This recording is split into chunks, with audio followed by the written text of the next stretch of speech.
Raquel Laneri is a reporter with the New York Post, and she spoke with Natalie Wood about her sister Natalie's mysterious death and the bombshells she lays out in that book. And she is joining us live tonight. Raquel, we appreciate your time. So she dropped several major bombshells in this book, the major one being she points the finger at Robert Wagner. Does she have any evidence to back up the claim?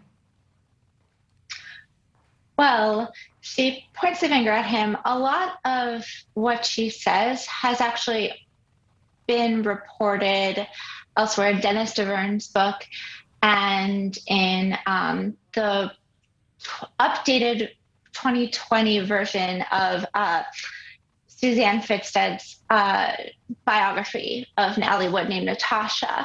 Both of those had reports that when Natalie's body was found, there seemed to be several fresh wounds that were not probably a result of her slipping because of what she had drunk that evening, as it was formerly said. And there were all sorts of different things.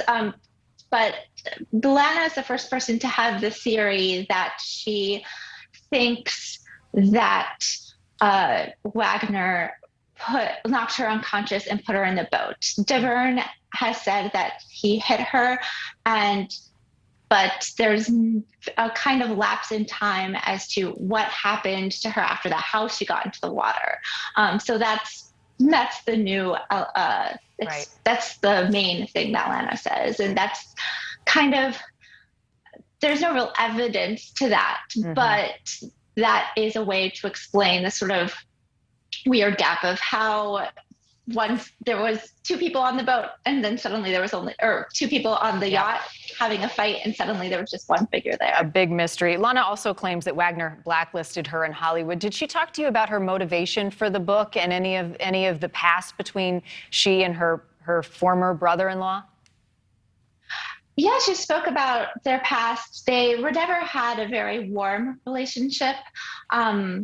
And, she mentioned that when she, for their first wedding, because Natalie and Robert Wagner got married twice, they divorced after their first marriage. And she said, he had never really said hi to her when she was young and that they never had a warm relationship.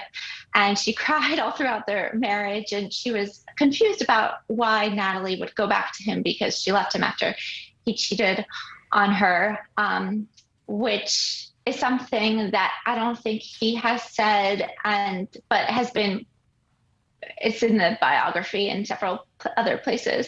But she never really cared for him very much. But I think she did try to reach out to him after Natalie's death because she thought they could grieve together, help each other out. And she says that he pushed her away. She was working. She was also an actress, but at the time she was working back sort of behind the scenes in Hollywood in production. And she wasn't able to find work. After all of these dead ends, someone told her that he had her blacklisted. Let me ask you real quick, Raquel, before I run out of time. I have less than a minute left. Does Lana believe that she'll ever have answers into what happened to her sister? Does she think that somebody out there knows and she'll find out? She wants, she says that she doesn't think, at this point, Wagner's 91 years old. There is, unless murder cases, there aren't statutes of limitations, but it takes a lot to, accuse someone of murder. But she hopes that the allegations that this book will bring up will get him to be interrogated and that, he'll answer questions. But she mainly wants people to know the truth, see the facts lined up, and shine more light on this case. I'm sorry to interrupt you, Raquel, but we're out of time. Thank you so much for joining us, and we hope 4 decades long we finally get some answers. Thanks for watching. Click the red subscribe button below so you can get more of NewsNation's fact-driven, unbiased coverage.